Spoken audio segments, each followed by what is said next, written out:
je caresse le doux rêve que d'autres enfants placés comme moi siègent un jour dans l'hémicycle.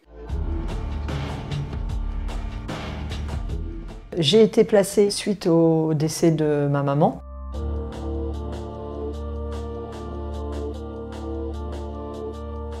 Au début, effectivement, j'ai été très mise sous pression par des plus grandes qui essayaient de me voler mes affaires, qui me demandaient de faire leur corvée ménagère, voilà.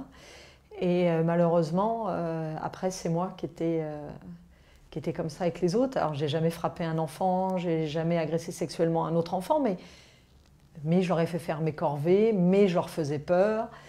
Voilà, parce que c'était comme ça que ça fonctionnait. Les plus grands devenaient, entre guillemets, les bourreaux. J'ai vu des agressions sexuelles sur le lit d'à côté, hein, puisque c'est des chambres collectives.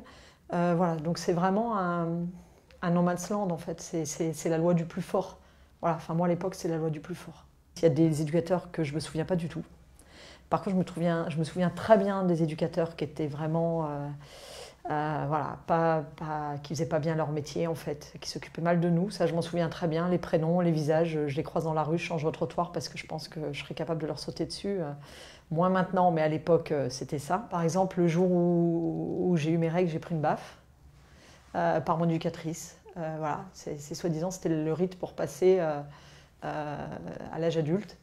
Des violences, c'est t'es malade, on te laisse toute la nuit sur le carreau, dans les toilettes, parce que c'est le seul endroit où il fait frais, et c'est le seul endroit quand tu as de la fièvre où ça fait baisser, personne vient te voir, personne ne te donne de cachet. Il n'y a pas de geste tendre, comme on peut avoir, il n'y a pas d'au revoir gentil au coucher, il n'y a pas d'histoire, il n'y a pas... Ah, voilà, il n'y a pas tout ça. Tout ce qui se ferait dans une famille normale, il n'y a pas. Voilà. Des bons moments, si, des sorties avec les éducateurs que j'aimais bien. Et puis après, effectivement, moi je me rappelle beaucoup, j'essayais tout le temps de sortir, d'aller au hand, parce que c'était vraiment ma bouffée d'oxygène le mercredi, le week-end. Toutes ces années, en fait, on construit sur un château de cartes qui est sur un terrain meuble. Et puis, donc, on avance. Moi, j'avais envie d'avoir ma famille, j'en avais jamais eu, donner de l'amour, etc. Donc, j'ai eu mes enfants jeunes. Et puis, tout est revenu. Et puis, le château de cartes tombe. Parce que voilà, tout ce que j'avais pas soigné, toute l'instabilité, puisque j'étais instable plus jeune, mais du coup j'étais encore instable, tout s'effondre. Et donc je me fais soigner, longue thérapie, et je suis plus la même. Cette thérapie m'a fait un bien fou. Et c'est dommage qu'on ne l'ait pas fait avant, parce que je pense que j'aurais peut-être fait moins de mal autour de moi. Et ça, c'est pour ça que je plaide vraiment pour que ces enfants, on ne les voie pas comme les chiens de service, mais vraiment comme des enfants en grande souffrance qu'il faut aider psychologiquement et au point de vue santé. Voilà, c'est primordial. C'est primordial si on veut que derrière, on ait des adultes bien construits dans leur tête. C'est primordial. Quand j'entends certains qui me disent cet enfant dans un foyer, il est infernal, on n'en veut pas, etc. Il est pénible. S'il est pénible, c'est qu'il ne va pas bien. Enfin, un enfant, il n'est pas pénible pour être pénible. Il est pénible parce qu'il ne va pas bien. Donc, il faut comprendre pourquoi il ne va pas bien. Je suis sortie du foyer. J'ai fermé la porte. Dans mon esprit, partout. J'ai tout fermé, la porte. Bon, mes conjoints ont su que j'étais en foyer, mais peu de choses. Et je ne me suis pas réintéressée à ça. J'avais déjà assez de choses à gérer entre ma famille et mes démons pour aller me replonger dans ce qui se passait. Et puis, j'ai été élue députée. Et effectivement, enfin, l'aide sociale en France ne fait plus partie de ma vie. Ça ne fait plus partie de ma vie. Je suis rapporteure sur le budget du sport, donc je suis partie sur le sport, je m'occupe de la ruralité parce que voilà, c'est important, je m'occupe des sujets de santé parce que dans mon territoire c'est criant, et le sujet est revenu.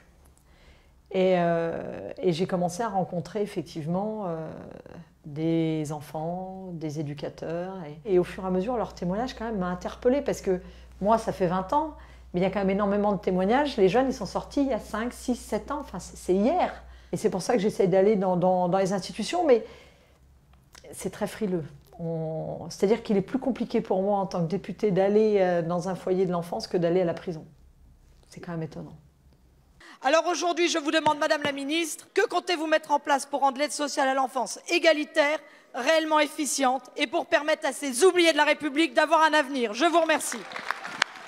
Il faut vraiment, là, que tout le monde un petit peu se re-questionne sur cette protection de l'enfance, sur les structures collectives, sur l'appui aussi aux familles d'accueil, enfin, voilà, pour avoir un peu entendu les professionnels. On est tombé là dans un cercle parce qu'on ne sait pas forcément mettre l'argent au départ sur la formation, sur le suivi, sur un nombre suffisant, sur le suivi psy pour tout le monde, soit les enfants ou les professionnels. Il faut vraiment qu'on voit cette politique autrement et qu'on la change. Ce n'est pas juste mettre des enfants à l'écart en disant voilà, on les a mis, on les a protégés. Non, il faut les préparer à être les citoyens de demain.